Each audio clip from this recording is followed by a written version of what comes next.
way we did this was it's literally on fire. We used some extremely flammable spray aerosol liquid to spray the table, and we got more and more bold with it as we went. Hey everybody, welcome back to another Behind the Scenes. Today is opening a pickle jar. Let's get into it. All right, we start this episode off. Okay, so opening a pickle jar is like one of those things that can just be impossible. Yeah. It's like you frequently hear about like people struggling to open a jar. There's a jar that's stuck, Yeah. It just won't open. We were like, okay, how can we take the concept of a jar that's impossible to open and make it really impossible to open? How do you take a relatable everyday experience of struggling to open a jar and take that to the extreme and just ramp it up more and more? So that was kind of the premise for this episode, and that's what we started with. So we were like, okay, well, we'll start with a sandwich because like you need pickles on a sandwich, so we'll have the conflict start with in the middle of sandwich making, unable to get his pickles. Yeah, and it sort of gives the character a clear goal, like he wants to enjoy, like, and it's a motivation. Yeah, we're like, oh, he wants to enjoy his sandwich. Yeah. I hope he gets his pickle jar open so he can enjoy his sandwich. Yeah, he's got a light at the end of the tunnel, so to speak, or a goal. This was openable. You were just faking it. You were faking how difficult it was. Yeah, this is a good old-fashioned pantomiming, I guess you could say. But it looks convincing. Falling over.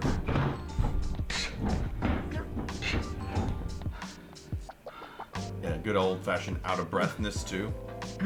And we jump into it. Yep. And I love how we just do the squeaky sounds, like chair moving sounds during the title. We don't really... We do that sometimes. It depends, because like it depends on what the action is. Like in this, because it transitions to desk, it's like, well, natural. Yeah, he's sitting down. We could either show you sitting down or just cut to him there and then prelude it with some audio. It also keeps a smidge of energy going during the title. Sets it down. Okay, we're like... It's the same hammer from the Tic-Tac-Toe episode. Oh, yeah. I just noticed the audio cut out for a second there. I did? Oh, right weird. Yeah. Maybe I was swearing or something. Who knows? Yeah, tapping gently. It should work. Nope, okay. Yeah, so pause that real quick. So this was not too complicated of an effect. We basically took the hammer in a single frame. We don't have the VFX components for this because it's an older episode, but I modeled the hammer around its own self in 3D, and I projected a texture of the hammer on it, and then I bent it up in 3D, and it like kind of warped it. It's sort of like what they would do for like The Mask, some of the older movies. Yeah. I mean, there is some like befores, but it's a normal hammer. Yeah. It's a normal hammer, and it's just we the just footage sort of but warped. Yeah, exactly like you described. Paint out the hammer tip, take it, warp it up, and then truck it back on top. But it looks pretty good. There you go. It's convincing. And so I guess it was like, this is the first time something, I guess, supernatural kind of happens. Like, you hit it with a hammer and it bends the hammer back. It's the first clue that this is going to be harder. Otherworldly pickle jar. Yeah. So we bring out this thing. Yeah. We went and bought this because we were like, a saw would be hilarious, and then like we should have the blade like fling out, and then we get back and we're gonna film it, and we're like, uh-oh. There's no battery. It didn't include the battery, and we didn't notice until no wonder we were it was so ready to cheap. film. But the battery is like another, or more expensive than the actual thing. So I think in the hindsight that's good that we didn't, because how would we have had this spinning blade get so close to it would have been very you would have had to get it close. Mostly we would have just used it for the audio, but you can just find audio of a saw blade online, and it's not that hard to make it feel like it's moving and working. Just play some audio, add some sparks in. Yeah. And then fling that into the wall. Is there a missing sound? Of like a swoosh? Yeah. No, never mind. All good. It's on the right channel? It's on the left channel. Left channel. Yeah, I'm not wearing the left earbud. But, so this was already in the wall, and we just had you look over, and in order to get it to wobble, I attached string to it. Right. So there's yeah. Because we wanted it to feel like a freshly landed saw blade that's like wobbling in the wall still, but like we couldn't really do that. Also, we're just hammering this into the wall, literally hammering it into the wall. Our landlord was very forgiving of nicks and dings in his walls. Yeah, I guess. We pretty much just, at this point in the channel's life, at this place, just accepted that we were destroying it. He must have known he was selling the house and planned to like do a refresh paint or something at some point. He was going to remodel it, but thankfully, it allowed us to do sort of things like this, whereas nowadays this would be a little harder, but we'd probably still do it. You just like fill in the holes we make, you know. Yeah. So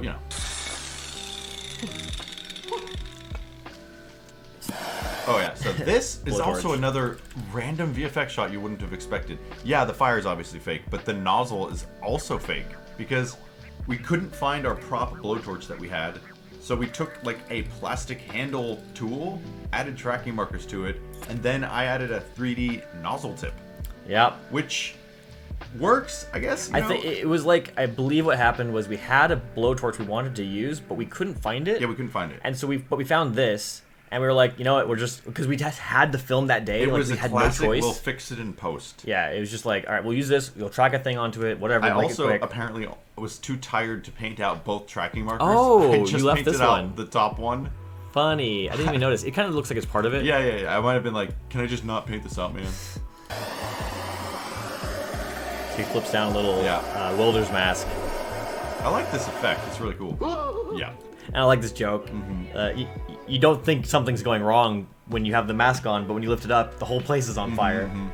And the way we did this was, it's literally on fire. We used some extremely flammable liquid, spray aerosol liquid to spray the table. And we got more and more bold with it as we went. You can see it evaporating really fast. This is the final one we did, Yeah. where after doing this like 3 times and being really skittish with how much we used, we're like, okay, the finale one, we're just gonna, for the last take, we're just gonna spray as much as possible and hope we get a really good take. The problem with this stuff, to say this is very dangerous and don't do this at home. Don't do this at home, but this stuff doesn't smell good. It filled the whole house with like toxic fumes. It's not intended for this purpose. Don't do this. We just got away with it quickly for the moment, for the shot. Yeah. But this is very flammable. And so you can see him miming opening the visor here, which was just an element we tracked on top. Nowadays we probably buy a prop helmet or something. Yeah. Like, instead of saying, let's just do it in But 3D. again, back then it was like, we need to film today. Yeah. Do we have time to wait 3 or 4 days? No. I think nowadays we kind of allow ourselves to wait a little extra time to get better, more elaborate props and like. Well, yeah, because in the end it just makes a better episode. Yeah. Because we have the time we have the ability to do that nowadays. Yeah. Same kind of deal. Yeah, we go all in on this one. Yeah, and this is when you run back. I'll be ready to use that fire red cloth to help swat it out if I can't. One more pass. Go.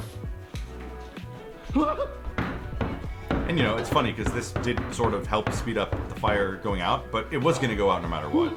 It turned out to be really great stuff because it evaporates and goes away so fast. Yeah.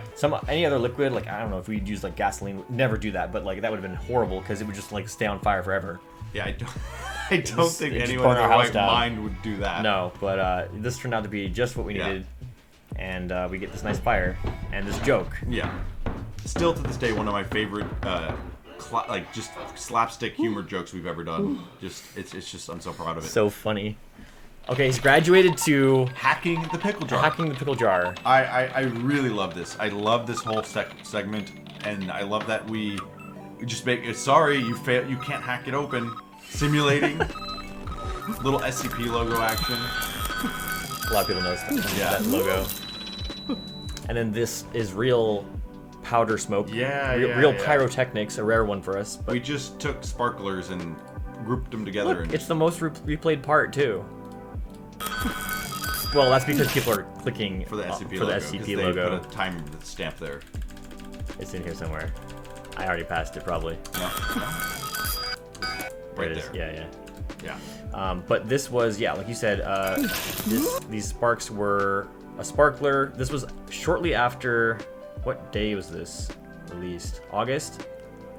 So it was the month after July, which we had some sparklers. Which is why we had some sparklers. Made a little sparkler. We shaved them, put them in a little thing of tin foil, and then lit them on fire for that joke. Yeah. It creates a little like flash powder effect, which is way better than like just some sort of post effects because it feels real, like your computer literally. There's lighting and sound and a visceral feeling to it. But darn, you can't even hack it open, man.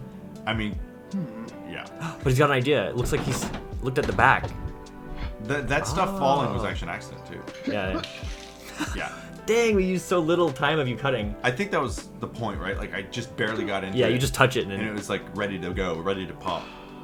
And that one took us that one took us 2 tries. And the reason it took us 2 tries, we'll show you. Okay.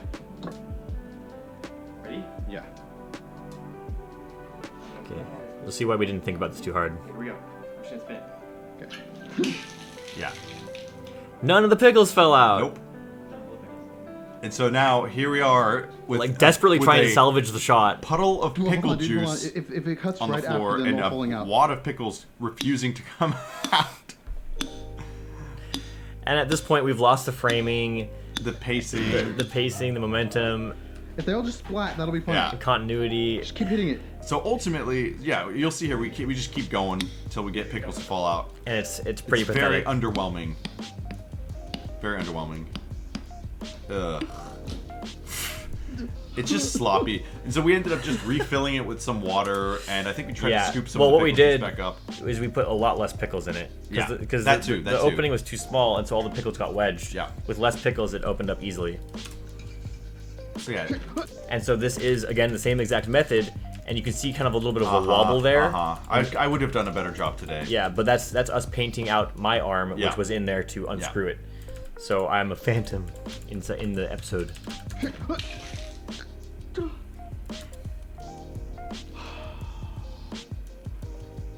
Okay, so now here's interesting. This ending bit. Originally in the script, we wanted to have me make a sandwich, like with the pickles, eat the sandwich, and then we're left with like a hair. Like I like pull a hair out of my teeth, and I'm like, ew. And you know, as you can see, it's like it's slow. It's kind of like it's not very funny. And then the hair is like a thread. It's just gross. It's a gross idea. It's not even a hair, because we were like, you can't see a hair. Right. So we used like a thread, and it just doesn't. It's kind of the concept's like gross. The joke's lame. So the sandwich looks awful. Yeah. So we ended up just going with a new idea that we had a brain blast. Like, what if we take a chip bag, and he's like, all right, I'll have my chips now. And lo and behold, the curse has moved on. Yes. Yeah. You came up with that alteration, and it was genius. Yeah. It really makes the whole episode feel like it's gonna continue. Full. Yeah, his misfortune is not over. So ends on chaos. Yeah, he just blacks out. But yeah, so another fun episode, another early one. Kind of, I would call it a foundational episode where we learned a lot. Yeah, secure contained pickle. Fun. Perfect. So thanks for the views, and thanks for sticking with us and being here for the behind the scenes. Yeah, until next time, guys. Take care.